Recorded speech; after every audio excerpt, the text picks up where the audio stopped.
Mbaniriza mwenna abalaba vidiyo eno amanya gange nze Trevor Online era nga nzize n'omwana w'emyaka 16 eyatta omukyalo w'emyaka 24 bwe basisinkana ku internet.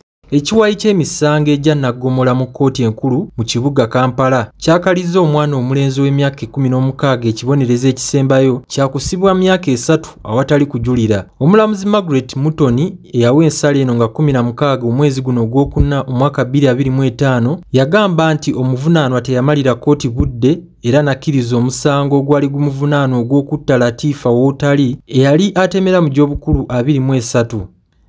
Kinajjukirwa nti ekkomo ku kibonerezo ekiweebwa omwana wano mu Uganda kyakusibwa myaka 3 era omulamuzi yategeezezza nti guno omusango gwa bbula nnyo. Kkooti yakkaanyiza n'oludda oluwaabi omuvubuka ono aweebwe ekibonerezo ekisembayo. Okusinziira ku mpapula za kkooti eziraga emboozi wakati w'abantu bano ababiri nga 17 omwezi ogwokuna omwaka oguwedde Latifa Wotali yakyalira omuvubuka ono ku kyalo Uganda mu zooni ya Jemba 1 ekisangibwa mu disitulikiti y'e Wakiso. Omuvubuka ono yamusanga ali yekka ewaka era olwali okuyingira yatumbula music n'ayolekera mu kisenge kya nnyina gye yajja ka spray ke yakuba omuwala mu maaso. Oluvannyuma yakwata ennyondo n'akuba Latifa ku mutwe enfunda eziwerako olwamala n'amutemaatema n'ejjambiya. Omubiri gw'omugenzi yaguwalula paka wabweru okuliraana akayumba k'embwa.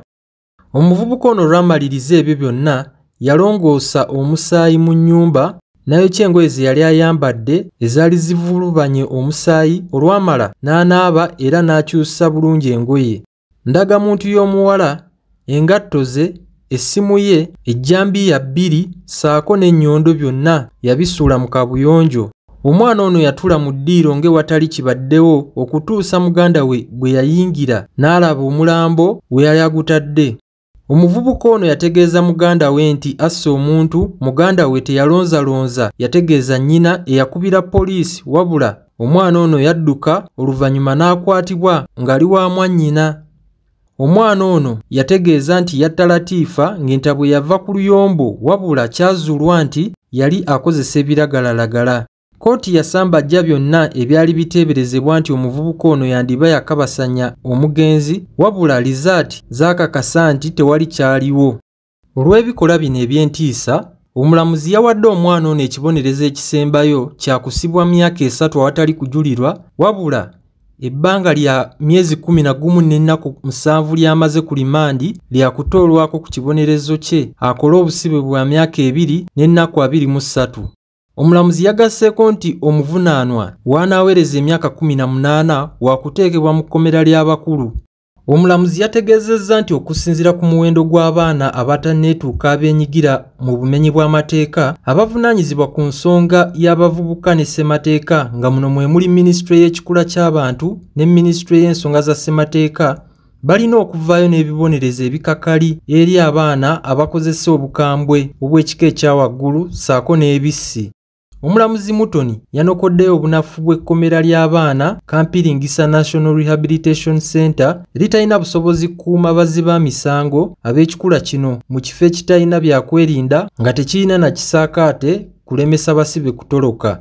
Kkooti era yakizudde nti ensangi zino obumenyi bw'amateeka obw'ekikula kino bweyongedde nnyo mu baana abali wakati w'emyaka 14 ne 17 kyokka etteeka libatwala nga ab'e12 abayinza okuba nga beeyisizza mu ngeri y'ekito.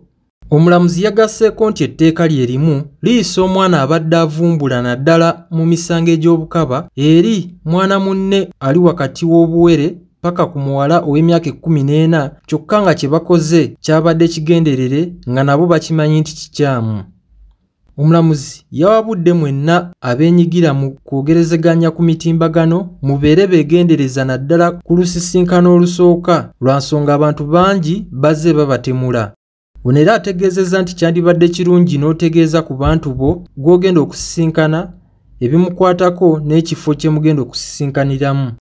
Ono yawunzisa agamba singa omugenzi yakola okunoonyereza okumala yandibadde akizuula nti omuntu gw'agenda okusisinkana mwana muto wa myaka 16 ne mu kusisinkana bandibadde mu kifo ky'olukale ng'awerekeddwako owooluganda oba mukwano gwe.